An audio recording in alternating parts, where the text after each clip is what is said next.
The holidays are all about sharing with family. Meals, couches, stories, grandma's secret pecan pie recipe. And now you can also share a cart with Instacart's family carts. Everyone can add what they want to one group cart from wherever they are. So you don't have to go from room to room to find out who wants cranberry sauce, or whether you should get mini marshmallows for the yams, or collecting votes for sugar cookies versus shortbread. Just share a cart. And then share the meals and the moments. Download the Instacart app and get delivery in as fast as 30 minutes. Plus, enjoy free delivery on your first 3 orders. Service fees and terms apply. Hey everybody, it's me, Paul Scheer from The League and Veep. I host a podcast called How Did This Get Made with June Diane Raphael and Jason Mantzoukas, where every episode we break down the best of the worst movies ever made. This week we are talking about the 1982 cult classic monster movie, Q, the Winged Serpent. Oh my God, where to begin? First of all, this monster only eats heads. And let me tell you, the climax is a bunch of guys firing a machine gun at a big dinosaur egg. Anyway, tune in to How Did This Get Made, the podcast that makes bad movies better, to hear all about Q, the Winged Serpent. Ask me, ask Iliza anything. It's time to ask. Ask me all your questions. Leave them in the Instagram comment section. Leave them on your Twitter or leave them on your Facebook. We'll see them. We'll read them. Then we'll give you answers. You know it. I've got it. I've got the answer. The answer. You ask me. I'll tell you anything.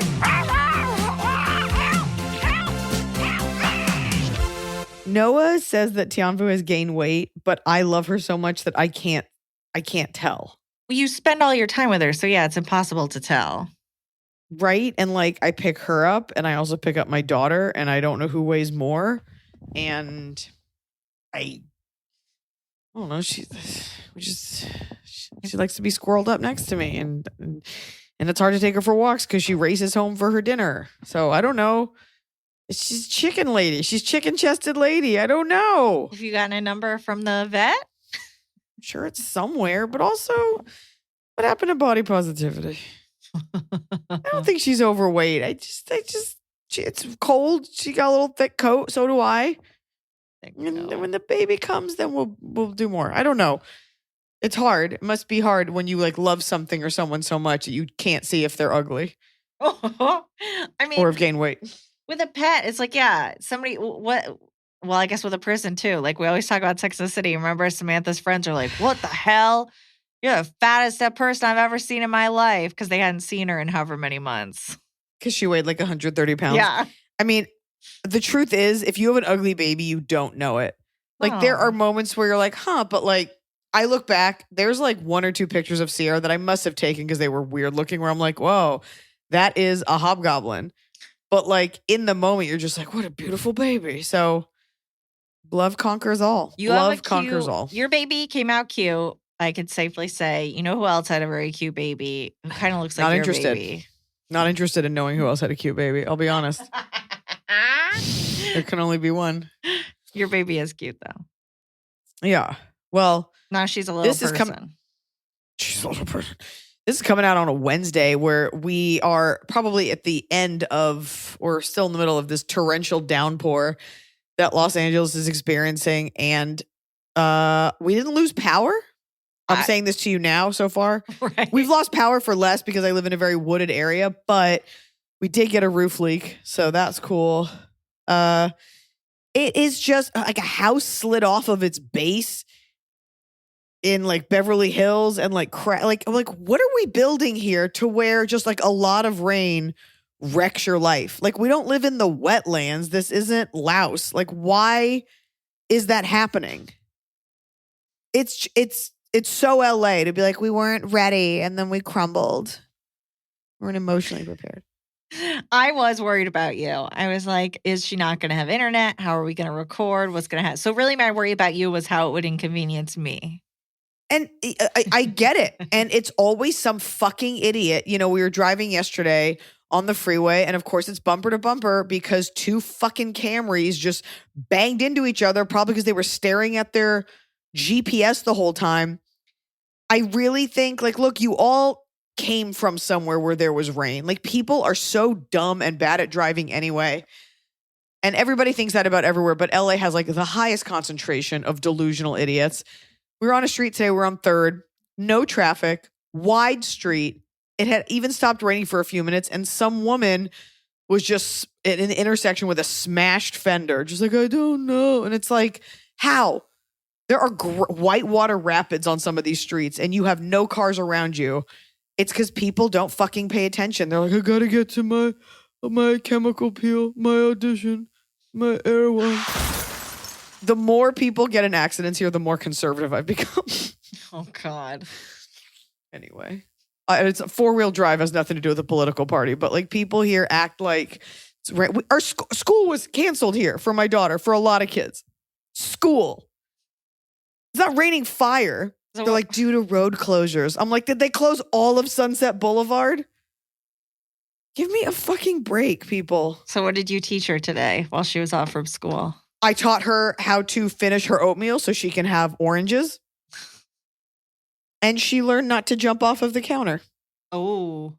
She learned it the hard way today. Yep. I thought that might be it. Do you have any tasty updates for me? In my last few weeks of pregnancy here, you're supposed to gain 1 pound a week, but I've been averaging about 2. I've been pulling a double. You have an update on one that was very controversial, which was the boyfriend's parents were coming to the bar after her performances and hanging By the out. way, Noah, who often hears me in the bathroom listening to my own podcast, and I'm like, it's for quality assurance. It really is. Like, I do want to make sure I'm like being nice to you, but still a little mean, and that I sound good. Like, I'm studying my own tape. He was like, just be honest. Like, just be like, I don't want you to come. And I was like, no fucking way. We're women. We're not allowed. No. So he's like, just tell him you don't want him to come. What's the big deal? And I'm like, it's a huge deal. Okay. So this person says, following up, you guys are right. Thank you for the advice and perspective. First, I have to apologize for how wordy my email was. Jesus Christ, I need to hire an editor for my correspondence. Everyone take a lesson from this person. Don't worry, Iliza, you haven't lost a fan. I laughed a lot at what you had to say about my situation. You also dropped some truth bombs on me, which I appreciate, specifically when you pointed out that my repeating the whole I'm 25 thing indicates I still want to be young and stupid. I've also been told in the past that I put too much pressure on myself.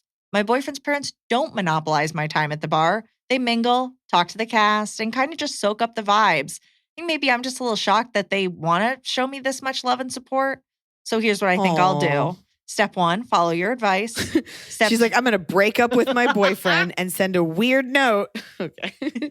Step 2, I'm going to stay at the bar for as late as I want to. And if they want to leave sooner, then we part ways. Yes. Step 3, there you go. I'm going to procrastinate on schoolwork less so I don't feel like a shirker for going out, gasp, twice a month, maybe thrice a month. Fuck it. I'm young, stupid, and unmarried. I don't want my one night. I only get one. And she's joking about what you said. Yeah. To be for the party goblin to put my brain in the toilet since I still have to drive home from the train station when I get back to Jersey. I just want to have a couple drinks. I think part of me is having a hard time separating the part of me that's young and stupid and the part that wants to respect her boyfriend's family. Frankly, in one of the first shows they came to, I wore a hot pink merkin on stage and danced to a parody of Shania Twain's Man, I Feel Like a Woman. So I feel like maybe I shouldn't worry about the faux pas of being seen as a lush. Thank you again for the advice and for telling me what I didn't want to hear, but ultimately helping me see the light. Yeah. You're most welcome. And you know what? Good for you for hearing it. And you're right. You do put too much pressure on yourself. First of all, take an Uber to that train station so you can fully let loose.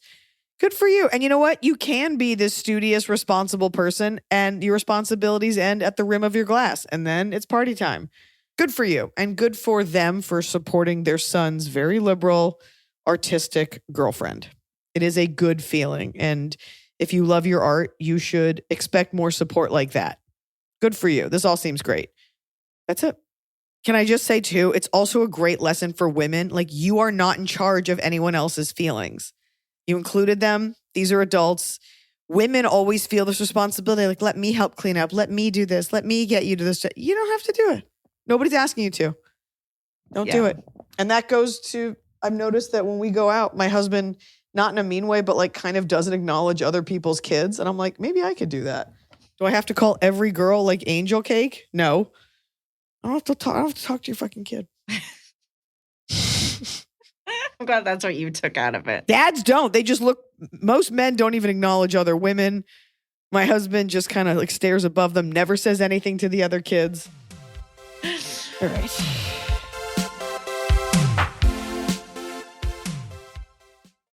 Fall has fallen, winter is on its way, the days are shorter. But just because, well, they feel shorter. And just because the days feel shorter doesn't mean your to-do list gets any shorter. You still have to power through your busy days. And a great way to do that is with nutritious food from Factor's no prep, no mess meals. At the end of a short day in the fall or the winter, the last thing you want to do is have to cook. Factor has got you covered from breakfast, snacks, dinner, anything in between. Factor has easy, nutritious options to keep you fueled, like their chicken Florentine with spinach and garlic chili cauliflower. You bet. That's what I want to make myself at the end of a day where I am exhausted and my husband isn't home. Whether you like routine or you enjoy mixing things up, Factor has you covered with 35 different delicious meals every week and over 60 additional convenience options you can add on, like keto cookies, pressed juices, and smoothies. And because Factor meals are chef prepared and dietitian approved, you're going to love not only Factor's meals taste, but also how they support your goals, even if your goal was just making yourself dinner. Head to factormeals.com/Iliza50 and use code Iliza50 to get 50% off your first box and 20% off your next month. That's code Iliza50 at factormeals.com/Iliza50 to get 50% off your first box,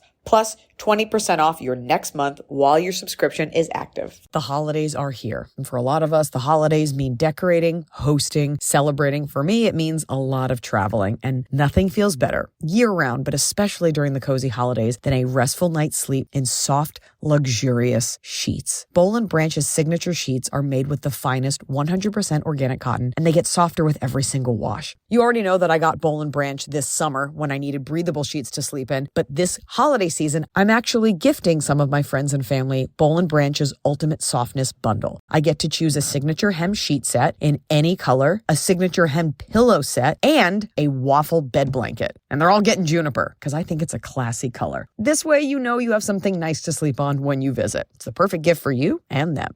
Gift you and your loved ones a better night's sleep with Boll & Branch. And right now is their best offer of the entire year. For 25% off plus free shipping on your first set of sheets, head to bollandbranch.com/Iliza. That's Boll & Branch, BOLLAND branch.com/Iliza for 25% off. Limited time only, exclusions apply. See site for details. So finally, fall is here. I have been looking forward to it. I have had a hard year in a good way. You know, like I had a baby. I have been on a nonstop tour, nonstop traveling, and it's been hot. So I'm looking forward to, of course, pumpkin spice, everything, cooler weather, and slipping into a cozy sweater from Quince. I've talked about Quince before. Quince has beautiful leather jackets, cotton cardigans, soft denim, and so much more. All Quince items are priced 50 to 80% less than similar brands. Dressing expensive doesn't have to be expensive. Their clothing is beautiful, it's durable, it stands the test of time, and it's what I like to call a capsule wardrobe. I got an Italian wool cocoon coat. That's one of those, you know, it's got like a European collar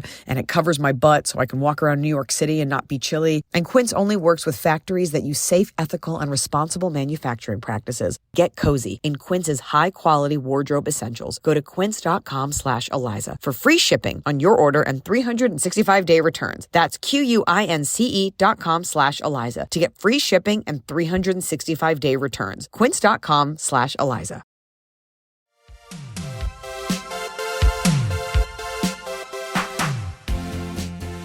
Okay, we have a good update from Teresa, who was our question asker, who parked in her sister's parking lot, went to the bar, got ripped open by a dude, got real mad. Is that because how she you're has a going to phrase it? history. Well, Is that how you're going to phrase no, it, Emily? I wish I hadn't already. I wish I hadn't. She got ripped a new one about Is guest that how you're going to parking. phrase it? Yeah, it's better. That's better. Got ripped a second vagina and a third butthole. Well, so Teresa says, thank you for featuring my question on the pod. After I sent the email, I realized I said vulva and I weirded myself out. Anyway. So Teresa knows. Thank you. After he ripped me a new vulva, and frankly, I like this one better. Wait. Less wear and tear. Thank you for your honest feedback about my pufferfish response. I totally understand the point of view of a homeowner and having guests take advantage of guest parking. I didn't handle the situation as well as I could have, and I totally see how my response sounded suspicious, and maybe it was that of a rabid animal. Being approached has me on the defense, and I don't want to live my life that way. I truly appreciate the honesty. It has given me more reason to reflect on the ways I can allow space for other people's perspectives, which is how I want to be. Love you guys. Teresa, P.S. The parking is not gated. I was the only one parked there, 9 open spots.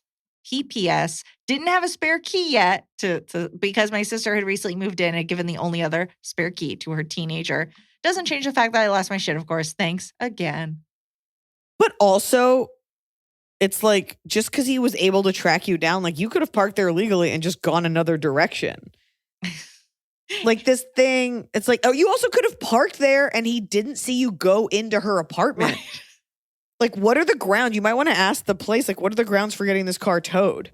Right. I don't think he would have actually towed it. I think he was just like at the end of his Ever. rope. I do wonder because if he hadn't seen where you went from your car, he wouldn't have gone door to door like, does someone have a guest? Is there a guest here? I don't know. Men do weird things, and it's actually part of my bottom of the cob. Sometimes, like, as unhinged as women are charged with being, people in general sometimes get very weird about rules or things that they were told. And we're going to talk about this, but it does get weird when men are like that, or like men adhere to the rules. You're like, fucking take a chill pill. I'm excited for my bottom of the cob. Okay. We got to get through that whole episode first. So just hold it in. I got to get through this. Hi again, AIA crew. I'm a bit nervous to write in since I've been pretty sensitive about it, but I'm ready for Eliza's take. All right, we'll see we'll see if you keep this fan. Okay. I am 25 female. My boyfriend is 27 male. We've been together for nearly 3 years and simply are not on the same page with marriage. We live together, have dogs together, and I felt ready for the next step for months now. Anytime I bring up the idea of engagement, he says he knows he wants to marry me. He wouldn't continue being with me if he didn't see a future, but there's no rush and no real timeline. He also says he sees everyone at his work already on their second or third wife, their cop/ex-military, and he doesn't ever want to be in that situation since we'll naturally be very different people in 5 years versus now, so he worries I'll change my mind. I also called off an engagement at 21 with the help of advice from AIA, actually. Whoa. Realizing I was putting up with way more than I should have been, so I think that's always his mind too. So it was 4 years ago. Wait, is she 25? Yeah. Okay. 4 years ago, we ended an engagement, and now she wants to be engaged again. And we got to keep a scoreboard of like how many friendships we've ended, how many engagements we've ended, how many Christmases we've saved people from. Oh man. Okay. So you're 25 and he's 27. Yeah. I'm just entering this into our database. For our studies.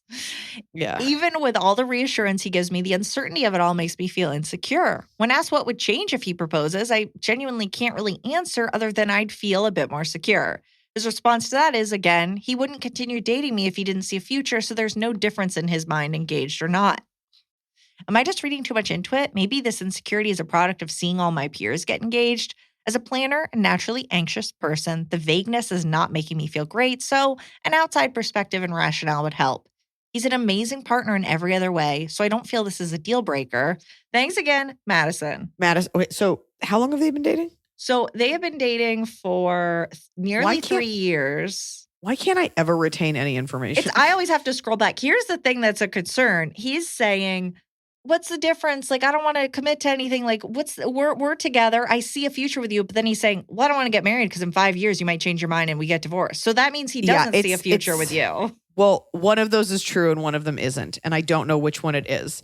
And those are not comforting words. Like, what's the difference? And also, like, trust me, like, I see a future. This is a partnership. You're not going to him like the Lord of your land. Like, please, can you grant me this marriage? He's like, when I'm ready. He's faulting you a little bit for calling off an engagement, which is actually an incredibly brave and mature thing to do versus like a lot of the women on our pod who are like, I met this guy and we touched. So now I guess I'm betrothed. I understand being 25 and not being in show business. So you're like, I think I'll just get married. What do you want? When you see your life, and by the way, it will change. You will be different. That is a young time to get married.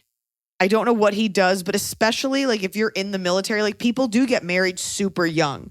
So it's great that he has that prescient knowledge of like, yeah, and like things happen and people get divorced. You seem to be surrounded by people who get married very young and then get divorced. What do you want? Do you want kids? Do you think you want 2 kids? You do have time. At 25, you do have time. It's not for him to say it, but the truth is you do. Fertility-wise, you have time. Shelf-wise, you have time. You've been together for 3 years, but truly being together for 3 years in your early 20s, you're still figuring out who you are. And I know you don't want to hear this, but also the idea is that you grow and change together. If I married who I was dating at 25 or 26 or 27, I would have been settling for a life that I probably wouldn't be proud of now. Or I'd just be writing into a podcast. This guy might be the guy for you, but you do need to take a beat and you need to stop bringing it up because you're putting too much power in his hands. You do need to take a breath and you are getting anxious, and girls do this where it's like, well, my friends are getting married. Forget what he wants for a second. Maybe over this next year, you discover some things about him that you don't like. You're going to have to dig deep like you did when you were 21 and you broke something off. And you have to really think, what do I want? If you want to be married with kids by 30, then okay, it's a shorter timeline. But I think you need to have a conversation with him, like a once and for all, get out what you got to say now so I can gauge this. Like, which is it? Is it that you think we'll be different people? Is it that you think we'll be together, but you think you have time? I'm not interested in a man saying like, we've got time. Yeah, you do. So you're like 80. I always had like boyfriends, but like I was never engaged to anyone but Noah. And I know when you're a young girl, you're like, I want to get this fucking going. And you can take the trips. You can get a dog together. You can live together. If anything, marriage like kind of takes some of the pizzazz out of all of it. But just like sit with yourself. Can you remove what you want from what everyone else is doing? And do you still want to be with this person if it takes him 2 more years to propose to you? Are you not? I wonder, I would be less concerned about the fact that he doesn't want to get married and more, or that he's not right now. His answer just would set off so many red flags for me. That would be the part that would make me feel insecure in my relationship, is his response to it. It's strange. It's different than like, I'm just not ready. It's like very, it's I don't know. It's very contradictory. Well, it's not an answer. It's exactly right. So I think you need to have a real come to Jesus and be like, for us, this is not about getting married. This is about genuinely finding out where we stand. He's influenced by the type of people he's around, for better or for worse. And he's not those. Like if he's not military, he's not law enforcement. I don't know what he does. But at the very least, you are owed a real conversation, which isn't you begging him for a ring. Like homestead wife TikTok will beg to differ, but a partnership is not you hoping he's going to pop the question. I know that's this romantic notion of what relationships are. A real relationship is like, we've talked about it. I tried on a ring. He didn't just like throw a dart at a Jared catalog and now I'm stuck with a diamond in the shape of a bee. These are discussions. And I know it's less sexy, but that's just because Fairy Tale told us we were supposed to wait until the guy was ready. So at the very least, if he's not willing to have a very honest conversation where you come disarmed, you're like, this is not about you proposing. I just want to know where we stand. Because I think he is like, well, she didn't marry the guy. It's weird. It's like, should I have married that guy at 21 and then you'd want to marry me if I were divorced? He's not thinking about it because he doesn't have to, but it's a partnership. It's just this idea that he's just going to pop the question out of nowhere. Get that out of your head. When people do that, it's because they've like talked about it before. And you don't want to be wondering. And you also don't want to pour your youth and time into this relationship if he's like, could take it or leave it. But no, I'm pretty sure it's going to be you. Like, ew, I don't know. Is it him for you? So you got to have that come to Jesus. Yeah. Get fully naked, touch hands, touch knees, and just be like, let's just connect soul to soul. Jerry. You know, that's how they have sex in Demolition Man. And in Coneheads. Hello, Eliza, Emily, how's Scotty, four-legged children, pink tree frog, soon to be born tree frog. I am in dire need of Eliza's wise words of wisdom. Here we go. My mom, 55 years old, was adopted at 2 days old by her parents, my grandparents. Don't go seeking. Don't look for them. Leave them alone. No one needs to know that you have extra freckles and they need to be warned. I just know this is a genealogy in search of question. Is it? Well, it's flip-flopped a little bit. But All right, yes. She's always known she was adopted, but hasn't wanted to look for her biological family due to the fact that my grandparents were her parents and she didn't want to make them feel like she was betraying them. My mom also didn't want to find her biological mother and find out she was the product of an assault and open old trauma for her. My grandpa passed... Does she already know that, though? No, I think it just seems like that's a concern. Oh, okay. Like, if that is the thing, you don't want to know. Okay. Yeah. Okay. My grandpa passed away back in 2015, and at the beginning of this month, my Nana suffered a couple massive strokes and seizures, resulting in my mom and her older siblings, also adopted, different families, having to make tough decisions, ultimately putting my Nana in hospice. Fast forward to today. I received a message on Facebook from a random girl, let's call her Jessie, who I have never seen before and had no connection to. When I opened the message, I was hit with the bomb that she was the stepchild of my mom's biological half-brother. Okay. Let's call him Ray. And that she was Okay. reaching out on his behalf because he's wanting to get in contact with my mom. So that is the half-brother. Biological half-brother wants to get in contact, so his stepkid's helping reach out. They found the connection through an Ancestry DNA hit. I immediately started looking up this information to see if it was legit or not. And sure enough, there he was on my DNA match and my mom's DNA match showing half-brother. Why did you buy a DNA match if you weren't looking at this already? Because we all want to know if we're Danish princesses. The answer is no. Come to find out, my mom's biological mother was an unwed 18-year-old who had no support when she was pregnant with my mom in 1968 in Texas. She wanted to keep my mom, but knew she couldn't give her the life she deserved. But her biological mother passed away in 2017 of cancer. My mom has two younger half-brothers, all different dads that were born in the mid-70s. Jesse is saying Ray has always wanted to find his sister and wanted to have a relationship with her. All of her biological family lives back in Florida. Big yuck.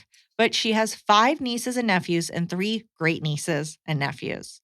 My question to you is, with everything my mom already had going on with my Nana in hospice, her demanding job as the head of security at a hotel on the Las Vegas Strip, and everyday life stress, how do I tell her about her biological family reaching out? I listen every Wednesday. I try to put substance in without putting too much crap you don't need. Love the pod, and it's one of 2 podcasts I listen to weekly, other one being Lore. My God, is this you? All my love, Callie. Callie, are you friends with your mom on Facebook? If so, and you share a last name, it's a little weird that he didn't just reach out to your mom. But Maybe let's she's not pretend on for a Facebook. second. Yeah, you have different last names. Maybe your mom's not on Facebook. Let's say there's a reason he didn't do that. Your mother's a head of security at a big hotel in Las Vegas. Your mom's a tough lady, okay? Your mother is an adult who can make her own decisions. That's very sweet that she didn't want to go looking because she didn't want to disrespect her parents, but they're basically gone. Do not hide this information from her. It's not yours to carry. It's not like he's revealing something that you can like carry for her and you want to protect her. Tell her this and she can make her own decision. That's it.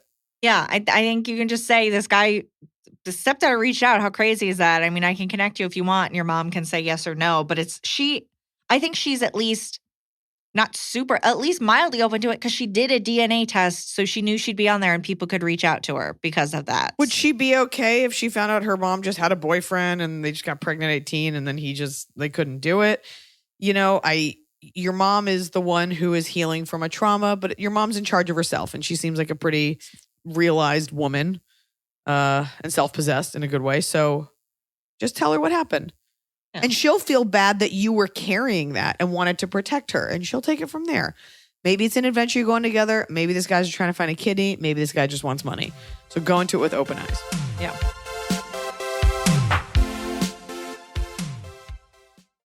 Everybody sleeps, but no 2 people sleep alike. At Coop Sleep Goods, we celebrate the way you sleep differently. We believe everyone deserves a great night's sleep with their own pillow. And the adjustable, customizable Coop pillow makes it easy. Whether you're a side sleeper, back sleeper, or even a starfish, we've got the perfect pillow for you. Crafted with our innovative memory foam and microfiber fill, our hypoallergenic pillows adjust to you, not the other way around. Just tailor the fill for the perfect fit. Add some in, take some out, until your pillow's just right for you. See why luxury hotels and spas worldwide feature Coop Sleep Goods and why we have tens of thousands of 5-star reviews. With our 100-night risk-free trial, you've got nothing to lose, except those sleepless nights. Get up to 50% off selected items during our Black Friday Cyber Monday sale when you visit coopsleepgoods.com/comedy. That's COOP sleepgoods.com/comedy.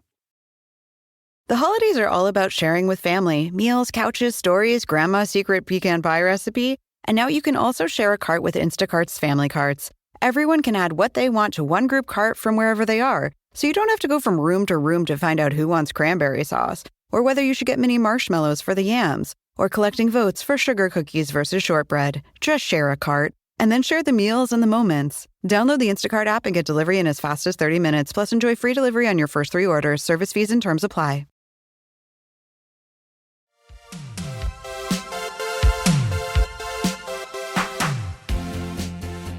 Now I'm just going to read you a nice comment.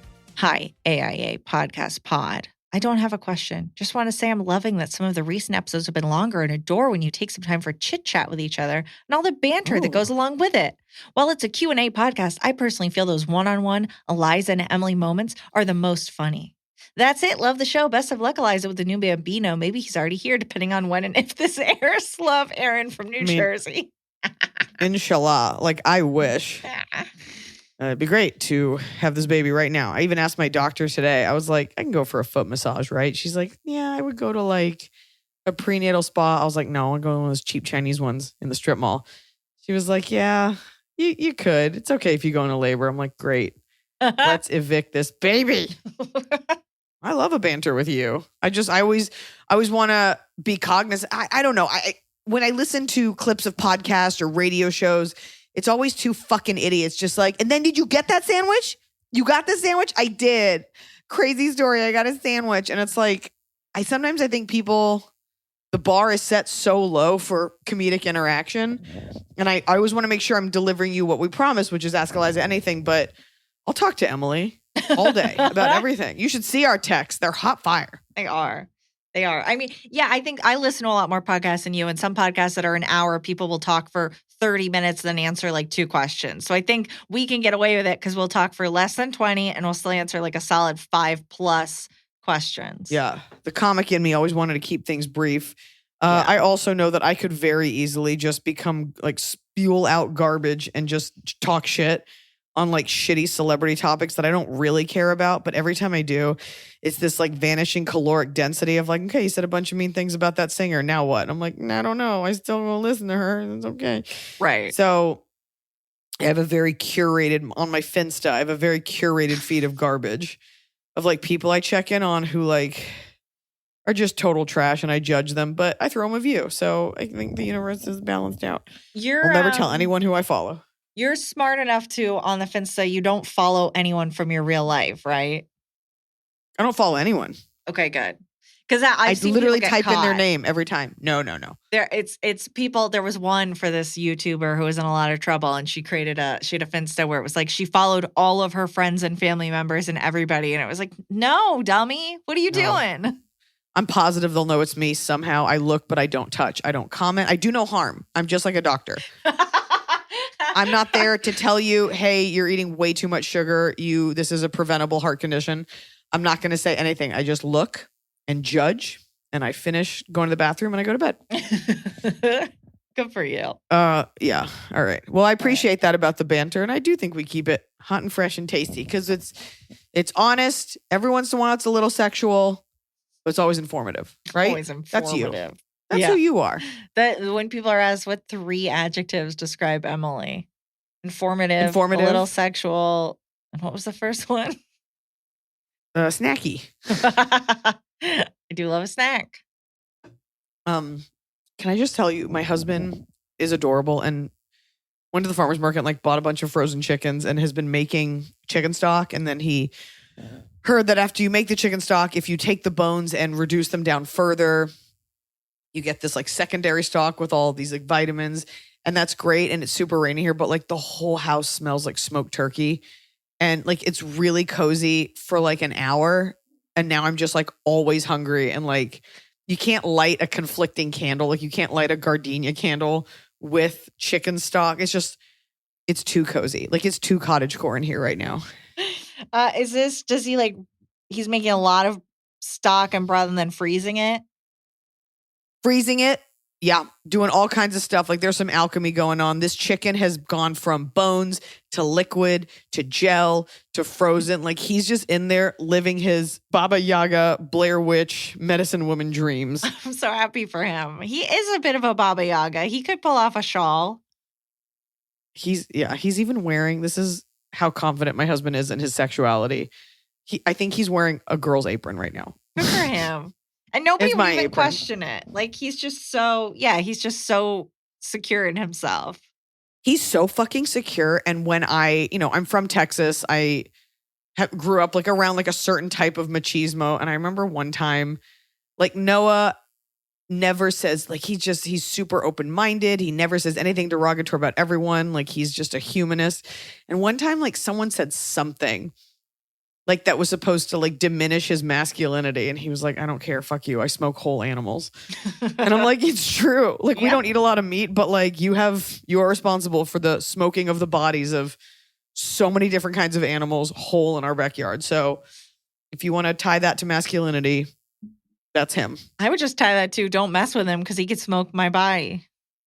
He would never. If you died, yeah, we would smoke it and we would break down your collagen and we would eat you. And then the blood test would come back. You got too much blood sugar. And I'd be like, well, I ate my old assistant. Now I've lost my feet. All right. We have a question from another secure man. Hi, all. Longtime listener. Love all your work. Been to just about every Vegas show. Not your typical audience. 33-year-old dude pilot. Love it. Anyway, my name is Matt. My girlfriend is 13 years older than I am. He's 13 years old. So he's 33, so she's 46. Right? Yes. Constantly worries I'm too young for her and thinks I'm just going to bail, etc. We get along great. She thinks that maybe I haven't got enough of my angst. We both worked in nightlife for years. I worked in nightclubs for almost a decade before flying full-time. Fortunately for an airline, you have a disdain for, one of your enemy airlines. It could be any of them other than Delta. Yeah. Anyway, How would you quell her anxiety when she seems to think I could jump ship? Thanks for the advice. Congrats on adding more to your budding family. I'll tell you what, it's tough because that is a self-fulfilling prophecy. Like if she keeps saying it, because what she's doing is she's not infantilizing you, but she's charging that you, who are a man who flies 747s, I'm assuming you're the head pilot, in charge of hundreds of people's lives, are not responsible enough to decide for yourself what you want. It's a little condescending. No man likes to feel that. It's a little condescending. And the truth is, at the heart of it, you're like, I don't want to keep having this discussion. And she's trying to do the right thing because she's probably thinking like, look, at some point, you're probably going to want kids that I can't give you without a lot of medical intervention. I don't know what your goals are. You know, she's not wrong in assuming at 33, like things might want to change. But you have to have a conversation where you're like, I need you to take me at face value because you're not respecting me. And I appreciate that you're older and you have more life advice and that you have more life experience, but you would not like it if I was always second guessing you on major life choices. And so this really comes down to respect. And maybe you don't want to be in this relationship. She may not want to, and she's hoping you'll pull the trigger and break it off. It is a big age gap, especially at that time in your life. I don't know what all you guys want. And for her, she might be looking for a long-term life partner, whereas you're like just at the age where you're still kind of figuring it out. Does the sun rise and set in her eyes? Like, is this the person you see yourself growing old with? If so, then ask her to marry you. But you need to have, what it comes down to is her treating you like a child. And you're like, as hot as that is for like 5 minutes in the bedroom, like that's not the partner I want. Right. This guy's I think 33. she's insecure about it. He's Yeah. not 23. Like he's just fine. It's that thing. It's that, I think this should be a Sex and the City podcast. I know. It's that thing where in theory, a la Sex and the City, but really more Samantha, but like in theory, Instagram would have you believe like, go girl, get your flowers. Like date that younger man. Fuck him. Be young. Be a cougar. It is not the natural order of things. It tends to be like a secondary or tertiary choice after like you've had the divorce, you had the controlling marriage, you had the kids. You're like, I just want to kind of relax. Or I don't have any of those long-term marriage goals or kid goals where you're like a little bit freer, and she may not, in which case then sure, marry whomever, because the older you get, 13 years doesn't matter. Like when she's 66 and you're 53, but modern convention requires that women like be independent and not care, but you do care and you don't want to feel old. And when you guys go out, if you go to like a bar with his friends, like she doesn't want to feel like the old one. Some women can be confident and some not. Like, so it's all, you're not in the same places in life. And if you are, then you both need to be clear about that. Yeah, I'm sure it doesn't help that he's a pilot, so he's always out and about with different people. So I'm sure that adds to insecurity. But at the end of the day, it's like she needs to trust you. You want to be with her. What are you gonna? And she can't. Yeah. I wouldn't. I'd be like, you just don't know. So I don't blame her. It also doesn't help that you guys aren't French or like hot and Brazilian. Like if you were from another country, I'd be like, yeah, I get it, but it's not. You don't see it a lot in America, and that's a lot. It's a lot for her to carry. Yeah. Why don't you both listen to this and then discuss? And I will see you in a few months in Las Vegas. The date to be revealed soon. I cannot stop. You better bring. By then, I'll be back to normal by then. You better bring the 46-year-old to the show. Yeah, let me get a look at her and I'll let you know. I'll be like, if she's a real uggo, I'll let you know. Let you know. Hi, Iliza and Emily. I'm 26 and my boyfriend is 29. I always thought women were a little more mentally mature than men and completely agree when Iliza says in her stand-up, the boy should always be a little more in love with the girl. I love him too, very deeply. However, I almost had an aneurysm when he was doing laundry the other day. He took all his clothes out of the dryer, put them in the laundry basket, and then left them while he sat down to watch TV. I asked him if he planned on folding or hanging them up. Do you have silk shirts that need pressing? Is that a bad thing? You got to let them sit. They got to air out while they sit. They got to wrinkle. Okay. Yeah. I asked him if he planned on folding or hanging them up so they wouldn't get wrinkled. He told me he never does. He only hangs up dress shirts or anything fancy. To be fair, he works nights, and when we go out, I've never noticed wrinkles, but I think it's part of being an adult to do these menial chores. When explaining why I was flabbergasted, I was embarrassed to say how my brain works. If he doesn't hang up clothes, then he won't help with other chores when we eventually move in together. And when we eventually get married and have a baby, I'll be saddled with these kinds of tasks solo. 0 to 100 thought process. I recognize that as a woman who wants a family one day, I'm terrified of wasting my time with somebody who isn't mature as I am.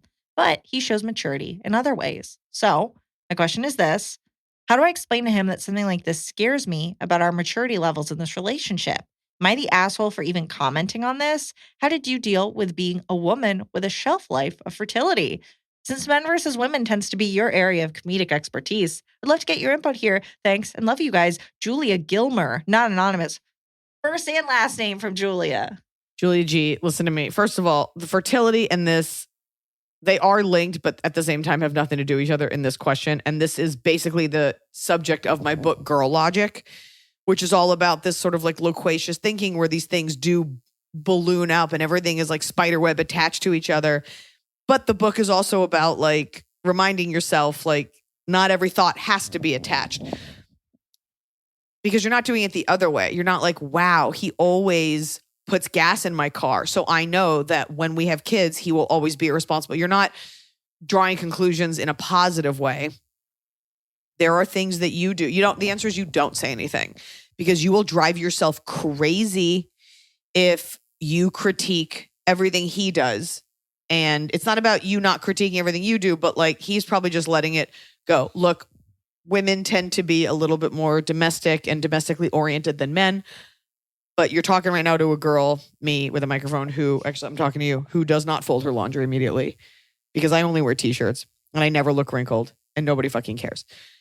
My husband is extremely mature and thoughtful, but has walked into me sometimes because he doesn't notice me. My husband is very thoughtful and evolved and sweet and is very difficult to talk to if the Phoenix Suns lose a basketball game. We all have these things. Having a child, if that is what your plan is with this person, matures you very quickly. And I find myself faulting my own husband for like little things that like I wouldn't have done that way, but then like I leave my dishes in the sink. It's fine that he did that. These are not, a lot of times I talk about social indicators, but the frequency and speed with which you fold your laundry is not an indicator of anything other than like nobody likes folding laundry. And it's a lot to put on him to be like, I noticed you didn't do that. Therefore, like, are you going to saddle me with chores? And he'll be like, wow, I noticed that you nitpick me. Are you going to be a psycho when we get married and have a baby and your hormones are crazy? You know? Yeah. So unless you have multiple things that are red flags, like he leaves you in the car in the rain and he lets himself in first, you know, unless there's multiple things, I think you got to let this one go. But you know, you might be writing to us in 5 years and being like, I wrote in and sure as shit, he didn't help me with anything and he sits around. It's tough. You don't know. None of us know. None of us know when we meet someone at a bar, is this person going to be lying about the fact that they went to a good college? Is this person cheating? Is this person secretly going to be shitty in 5 years, be a bad partner, a good partner, and you do the best with the information set that you're given? And if everything kind of outweighs the negative, then I think you let this one go. And don't nag, because you will hate yourself for nagging and it's not important. You want to die on the hills that are important. Right? Yeah. I mean, I came back from LA over a week ago and I'm looking, my suitcase is just open with the stuff in it, right in my eyeline. So, by the way, as much as I pick at my husband, I notice he never does it to me. He's never like, God, can you just wash your dish? He never says anything about me leaving my clothes all around. You know, I pick him up and I clean the house. Like we all do our part. Good partnerships just even out and you're both imperfect. Noah always says the good thing about Iliza is when I mess up, she moves on and is very quick to forget. He's like, but when she messes up, she also moves on and is very quick to forget. You burn hot and fast and die out quickly. That's right. The answer is get a cleaning lady and you don't have to think about it. Honestly, yeah. Honestly, our cleaning people won't do our laundry because the last people they worked for yelled at them. And I was like, if I promise not to yell at you, oh my God, I just remembered I have clothes in the washing machine. Oh no, they're like moldy. Yeah, like from like 8 a.m. this morning. Oh no, I hope someone did something. Whoops. Do you have to run the washer again or do you just go straight to dryer? That was all my underwear. I like did it because I knew the cleaning people were coming and they won't wash our clothes. So I did it to like make room. Oh no. Stinko.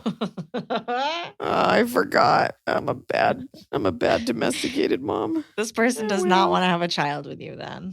That's fair. Because I'm not doing it again. Hi, Iliza and Emily, longtime listener and fan from Europe here, and I really value the down-to-earth, well-grounded advice that you both always give. Gotta be German. German or Dutch, because those are cultures that really value being forthright. Also, who says Europe?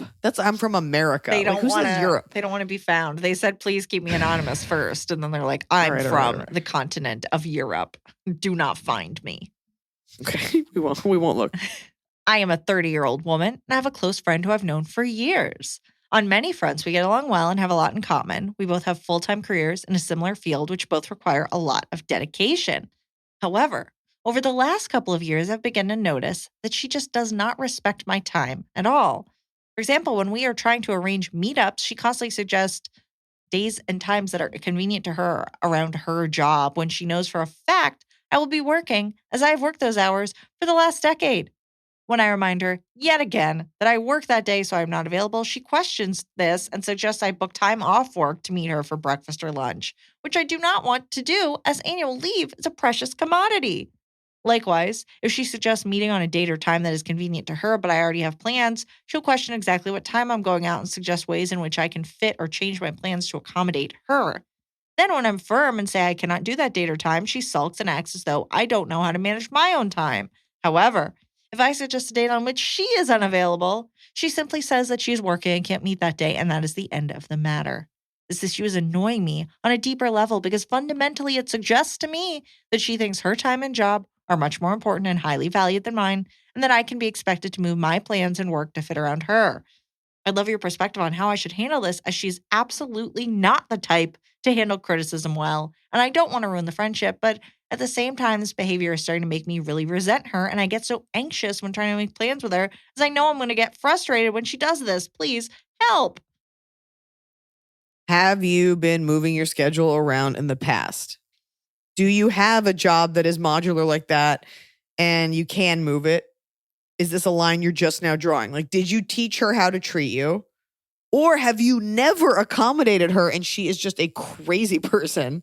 Well, she's saying when she tells the friend a time and the friend disagrees, that's the end of the matter, because the friend goes, I'm not free that day. So yeah, when she starts asking you questions, don't entertain her about what your other plans are. Just say, I can't. How about this other day? Like, stop going back and forth with her about your schedule. Do not go back and forth. And if she like sends you like a sad emoji and you send her a question mark, and then you just be like, I can't do it. I don't know what, you don't say, I don't know what you want from me, but it is a very immature thing to do, to like give your friends grief over something like that. I had a friend, we're no longer friends, who would, it was rude, like would just like Irish goodbye. I don't know if we're allowed to say that anymore. From a party. And I'd be like, yeah, but you don't say goodbye to me. And she's like, I guess I just don't want to hear it.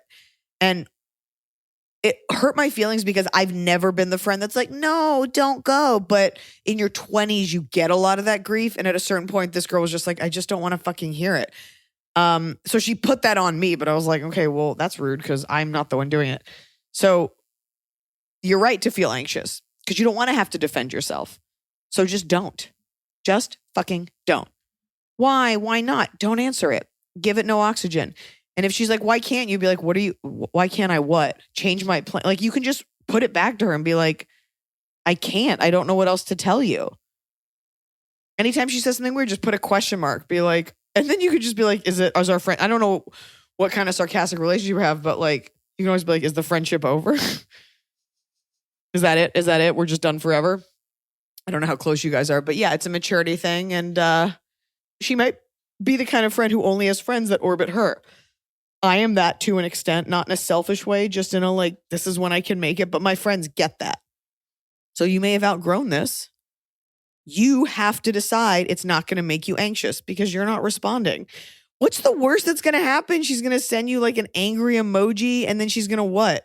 Do nothing. Yeah, I will just flag. I think, yes, it's fundamentally this person values her own time more than yours, but it's not as directed at you. We all do. Right. It's not as directed at you as you feel. It's not that she thinks I am more important than anonymous question asker. She is worthless. It's that this person thinks only of themselves, as many people do. Everyone else is other. So it sucks, but it's not quite the like, she's not thinking low of you. She just is inconsiderate. She's a narcissist. And some people tolerate that. Maybe people who want to be your friend are like, okay, let me see what I can do. Your time matters. Like, I can't make that. How about this? Can't? Okay, well, we'll try for another week. Eventually, she'll stop asking, but you cannot accommodate it and you cannot give into it. Yeah. Because you're giving her attention. You're giving her more of your time and attention by entertaining this like back and forth. Right. She can't keep asking questions if you don't keep giving answers. I work. I don't know what you want me to say. And she'll be like, can't you move it? And you just be like, you could move your job. Say that to her. And she'll be like, no, I can't. And you should be like, why would I move? You know, you don't want to go back and forth, but like put it back to her. You cannot be afraid of your friends. Yeah. Also try having this conversation in person because inference always gets lost. Yeah. On text. It always comes off as rude, which she is being rude. She also could be sending all these with a smile like, LOL, just change yours. And you're reading it like, change yours. Yeah. I doubt it, but she's just thoughtless. Like, just say, can't that day. How about this day?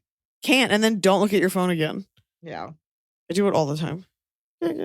Hi, Liza and Emily. I'm so happy I found the podcast. You make me laugh every week on my way to work. My name is Melissa. Yes, you can use my name. I'm 47, female, and I work as a paraprofessional. Fancy name for a teacher's aide. I have worked in this field for over a decade and take my job very seriously. I treat these babies like I'd hope my son would be treated. I work mostly with children on the spectrum. My current student is in 6th grade. He's very bright and capable, apparently has overcome many behavioral issues, and has goals for his future career. He's a great kid, and I enjoy watching his progress and being part of it. Problem. Sometimes teachers question things I do and how I do my job. Today, for instance, a teacher said to him, "It must be nice to have a secretary." I was writing notes for him. He has bad handwriting. We're working on it and it's included in his goals, but often I have to make decisions and pick battles. There's literally no time in our schedule to sit and work on handwriting. Teachers aren't giving me any guided notes to help him if we did have downtime, so it's up to me to get him all of the information he needs to be successful. Handwriting isn't that important in comparison to everything else we're working on. I know what I'm doing. I have the go-ahead from his caseworker.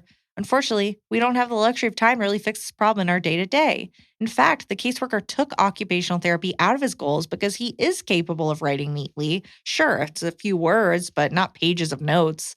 I don't want to get confrontational with teachers. Right. Nobody has like your handwriting at the beginning of your notes is not the same person at the end of your notes. Even at the end of a sentence of like a thank you card. Just goes It goes from like neat print to like serial killer. Scrawl. Like one of my hands was mutilated. Yeah. Okay. I don't want to get confrontational with teachers. My position is bottom of the pack and I don't need drama. It's also not my place to correct teachers. I don't tell them how to do their job. And I'm over being told how to do mine by people who have no idea what I do all day. What can I say to get these unnecessary comments to stop? It's annoying to be, but really not appropriate to say in front of the student. Any advice is greatly appreciated. Thanks so much, Melissa. This is interesting because this kid has a plan in place with the school that he gets this person's help. I think any comment from the teacher about what that person is doing to help him is a judgment, and it's like, this is not appropriate behavior. He has, I forget what the word, it's not a PIP, that's for work, but like the plan you can get in a school that gets you extra time on things or an aid or something to help you. And this teacher is mocking that, and that's not okay, no matter what she says. Extra time is called being misdiagnosed with ADD in the 2000s, but really it was just that you didn't care. They're like, how about some more time? You're like, sure. Well, the example you gave is like a kind of shitty, but really toothless joke where she was, I think, attempting to elevate him like he's a boss. Like, oh, you must have a secretary. Like, it may not have come from a bad place, but secretary not only is an outdated word, but it makes you feel less than. Yeah. While you're elevating this kid. So it rubbed you the wrong way, but I don't have examples of them telling you how to do your job. So it's two different things. So if something is innocuous, it still kind of stings because in general, they don't look at you like a teacher because you're not a teacher. You're something other than, and you're in their class. You can do two things. You can lie and go up to the teacher and you can be like, he mentioned later that he felt kind of insecure about that. So maybe don't make those jokes. You can pretend that he said that. You can talk to the school about that. But I guess it's tough for me because I'm not getting the other examples. Because one's a comment and then you're saying that you're charging them with telling you how to do your job. So because I don't have those examples, it's hard for me to advise on that. But the issue here is not that. I think the issue here is that comment is likely indicative of a larger problem of teachers and the teachers' aides. They're just being this friction of like, they kind of have different goals. Like the teacher is having to teach everyone. The teacher's aide is just there for the one kid. The teacher should not be making any comments on this person whatsoever. But also shouldn't be saying anything about how that kid is working. But also it's like, you're in the classroom. Like she's like, oh, another adult. Like I can make a dumb joke. I think it's just an uncomfortable situation. But the problem that you're in is that you have to keep an eye out that it doesn't tread into like offensive territory, which I think people are just so undereducated. Yeah. It's condescending to you, not to him. Because if she said to you like, oh, it must be nice to have your own private professor next to you, you'd be like, yeah, I kind of am.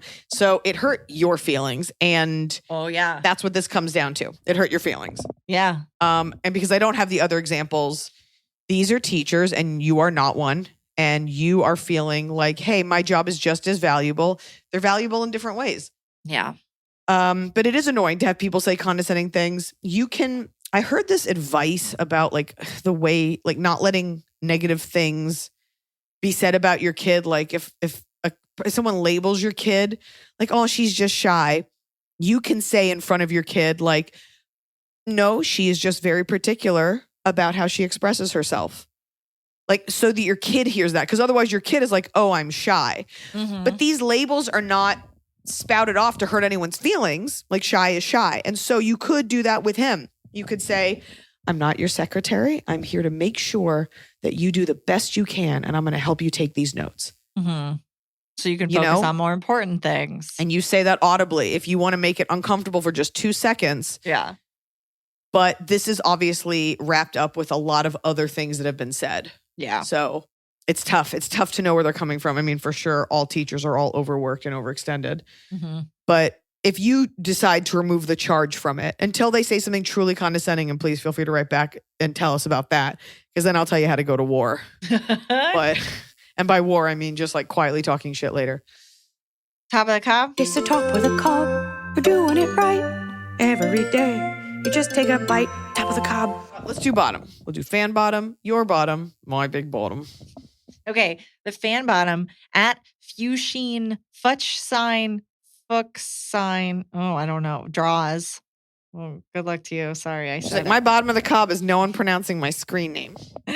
They said, my bottom of the cob, when you've been unemployed for 9 months and finally got a verbal offer, you celebrate thinking it's over, the light is at the end of the tunnel, then they ghost you and never answer emails. They never send you the offer letter. Ugh. I saw an Instagram video about this, and apparently like there's this thing now where people are like getting these interviews, multiple rounds, and then they don't get the job. And apparently it's companies collecting resumes to measure qualifications against already hired employees. There's different things. There's also companies that will do interviews with you. Like in my field, they'll sometimes ask you to do like case studies, like projects, examples, like actual work. So there's like people saying that they did interviews with and did actual work examples for them, and then they saw their work being used. You know, there's and then also sometimes they have a role that they know they're filling internally, but they have to interview external people for like legal HR reasons, and they have no intention of hiring you. It's so bogus. And this DM just like got me because I'm just like, oh, that feeling of like thinking, you know, when you're really excited about something, you think, I mean, this happens to you, and this is like an entertainment thing. Like you think something's going to go, you just had a really exciting call about it, and then like nobody follows up, and you're like, you're literally on set in full makeup, and they're like, it's not moving forward. You're like, oh, okay. Like that just is so horrible. We did a project recently where we literally shot it, and the person who was the producer on it turned out to be like a con artist, and nobody got paid. And it's an entire TV show that you may never see. No. It is my ultimate bottom of the cob, and I can't. It's not that I can't go into it, but I shan't. Right. But to shoot a whole TV show, and this happens to people all the time.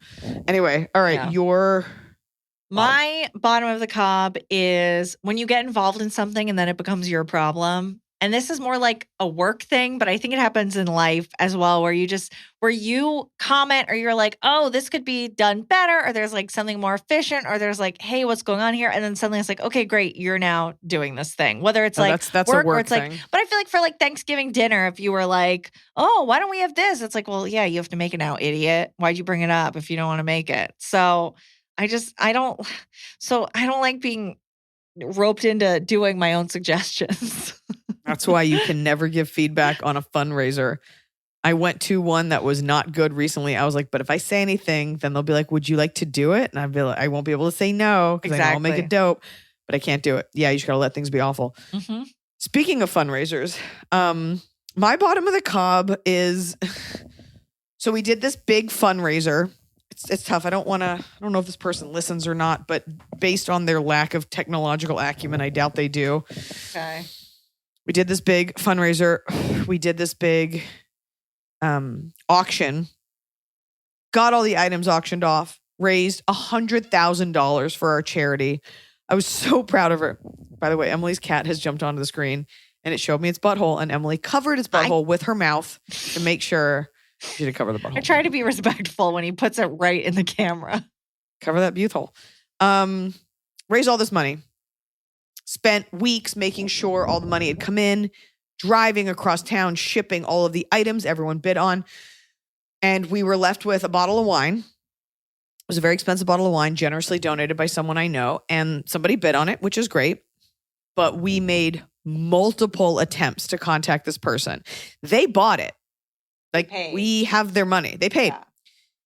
Did not supply us with an address where we could ship it. multiple emails, and that someone from our team sent multiple emails, which I have seen, texts and phone calls to the information provided. Nothing for weeks. And finally, in the last week, it's a bottle of wine that's really nice. And like, we don't want to be in charge of this thing and it has to be stored properly. Right. We sent an email saying, we've made multiple attempts to contact you, and we gave them the week. They're like, if we don't hear by you by 6 p.m. Eastern Standard Time, whatever, at the end of the week, we are going to return the wine to the donor. Because I was like, I guess we could just drink it. No, I'm like, we get back to the donor. Yeah. Nothing. And my heart rate starts going up because, as someone who's been sued by a fucking weirdo for a weird law you didn't know existed, I'm like, oh God, my spidey senses start going off. I'm like, is there some weird auctioning loophole law where you, like, once you bid on it, legally you're owed it forever, whatever. Yeah. So I asked the other women, I asked the organization. I don't think there's anything. So I'm just like, this is what it is. And we've given you multiple. Today, we get a very, not grainy, but just kind of like distant sounding voicemail from this person who's like, hey, I'm just calling. I've made multiple attempts to contact you guys about this, which you haven't, because that would be impossible given that there was only one line of communication. It's not like we had like multiple emails, but we still checked spam. We checked the organization's email. And he called from a number that we didn't have saved, but is similar to the number he had. So it's just strange. We could never leave him a voicemail because it was not set up. Like, just weird shit that either you're a scammer or I don't buy that you're not technologically somewhat aware because you had the wherewithal to bid on this and buy it. And he's like, I hope it's in the mail. It's like, but you never gave us the address. And it's like, hope it's in the mail to where? To where? He also has to pay for that shipping, which was a stipulation on all of these items. Yeah. If it wasn't in the greater LA area, which it isn't. And I hate that, like, we were trying to do something good and now I'm stuck with this icky feeling by someone who might be totally toothless or is just some fucking weirdo. And it's like, I really, thank you so much for this donation. But like, I'm like, what's the best way to like just avoid this? So we just said, hey, we tried to contact you. And I offered him a refund, which I hate to do because it's $1,000. But in case you're running a scam, like legally, I'm sure if I offer you the refund, like I can't be like, it's just that thing where you're just like, there's always some weird dude like lurking to make it weird. And it's like, how in 2024, after you bid on something, does no phone line, no email, nothing work?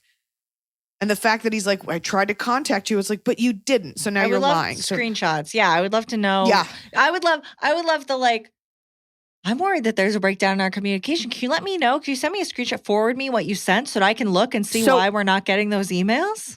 I have the capacity to do that, but part of me is like, no. You don't want to do it anymore. Because you'll never write back and I'll think about it. I'm like, great. Hey, we'll keep it. If you really want a refund, here's the organization's email. They will get that to you. Have a great day.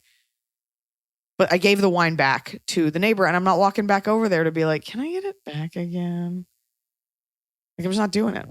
I hate that. I hate that. Top of the cob. Top of the cob. Oops. Fan top of the cob. Hello, fantastic humans. See, Emily, I told you I was submitting mine. Finally. This person did say. Okay. My top of the cob. When you are at an end of the year work dinner with your executive team and the topic of the table turns to comedy and comedians. One of my colleagues is an amateur stand-up comedian, so we were going around the table saying who our favorite comedians we've seen live were. Me. I absolutely love Iliza. She won Last Comic Standing, is just fabulously on point with her topics. Exec sitting next to me. Wait, Iliza Schlesinger? Me, yes, exec. My cousin is a comic and opens for her. Me. You're related to Hunter Hill? She then proceeded to pull out her phone and show photos of herself, family, Hunter, and his wife at their lake vacation last summer. So Hunter, if you're listening, your cousin Christy says hi, and I'm her +1 for the next Iliza show in Philly. Angela in Bridgeport, Pennsylvania. I love that. He's definitely not listening. But that's great. It would be shocking if we found out he listened. I would be so aghast. I don't know what I'd do. It would actually weird me out. I'd be like, you've never mentioned this. Hunter, like, secretly has a very big family. And one of them's an executive. Yeah, he is like a really successful, like normal family. I don't know why he's a comic. What happened to him? Yeah. Something happened. Yeah.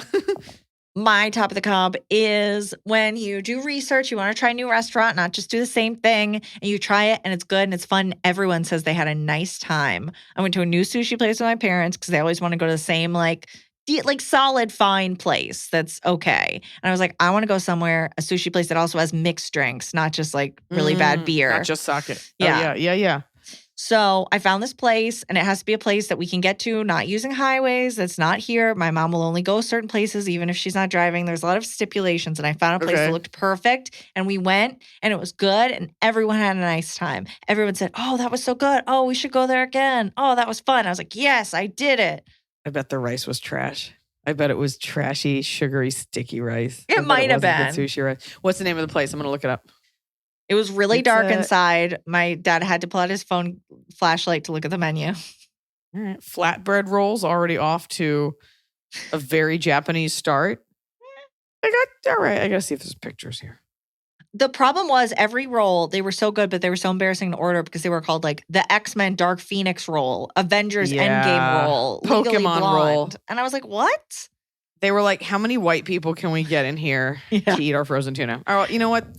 When you said sushi in Atlanta, you lost me. But that's really great that you killed it. That's a good feeling where you're like, I was not unhappy about this. When everybody left and they still said, oh, that was good. Like, you know, because sometimes when you recommend a restaurant, everybody's ready to be a hater and be like, we want to go to our favorite places. We don't want to do a new place. Well, everybody says that they're easy. And then it actually, the people that are easy, they're like, I'll eat anything. You're like, that actually makes this really hard. Puts it all on me. Yeah. Speaking of restaurants, on the fly, I'm changing my bottom. You already did a bottom. I'm sorry, my top. Okay. Oh, fuck. Oh. Do you want to save this? I just do two bottoms. You can do two bottoms. Yeah, it's your show. Do two bottoms. I'm not going to do a top. I'm going to do two because thematically they have to do with wine and going to a restaurant that you think is great. We went to a restaurant here in LA that I'm actually not going to shout out because of the bottomness of this top. Okay. But in tandem with what you're saying, when I met Noah, I was like, oh, let's always go to new restaurants. He was like, never. He's like, go like 5 weeks in. You don't want to be their guinea pig. We tried this new place that's an old place that just sort of reopened to something else. And the food was outstanding. Like, and the vibe was cool. It was very like New York 2010s, like small, cool bistro, minimal. The food was scrumptious. But they kept coming around. I didn't talk about this last week with the water bottles. If I blacked it out if you did. Continue. The top was we picked something, we spent the money, and it was delicious.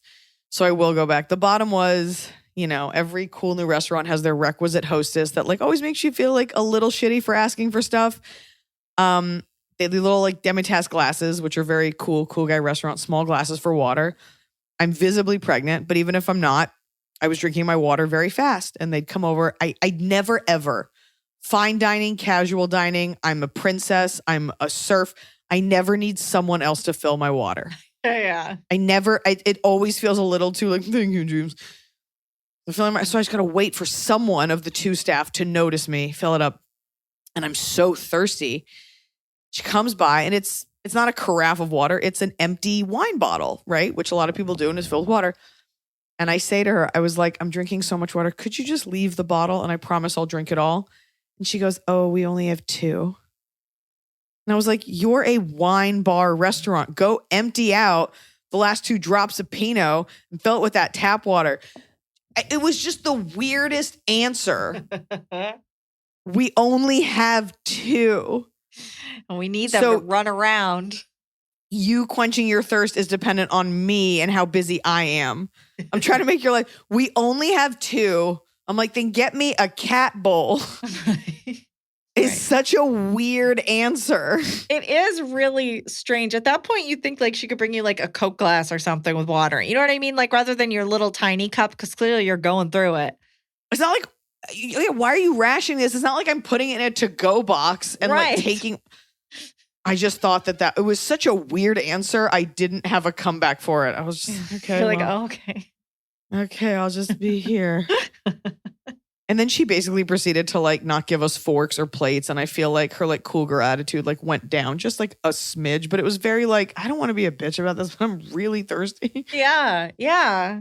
But yeah, she could have. I get okay. She couldn't leave that there. I feel like she could have accommodated in other ways. She could have given you a different type of glass. She could have Give me given 2 you, glasses. right? Given you a second glass to be like, I just feel like there was something that could have been done there other than like, eat shit. Good luck. We only have 2? Yeah. What? Yeah. So it's like a half top, half bottom. It's top because I agree with you. It's nice when you pick a restaurant that's fucking great. And in LA, which is an incredibly diverse culinary scene with some of the best food in America, good, sturdy restaurants that you want to go to all the time that aren't like fast casual are few and far between. Yeah. That aren't like super expensive or super cheap. Yeah. So it was nice to find that. Okay, folks. If I'm breathing heavy, it's because I have a baby sitting on my bladder. All I do is sit on the toilet and just dump out full bladders of urine. Congrats. We're getting there. Yeah, here we are on the 7th of February. Mm-hmm. And in just a few weeks, we're going to have ourselves a new baby. Oh my Until then, gosh. please don't ask me how I'm feeling, because the answer is better than most, worse than some. And as always, remember, a cat's butthole is more than just a butthole. It's a place you can. I'm so horrified. Great back and forth, just like the fans like.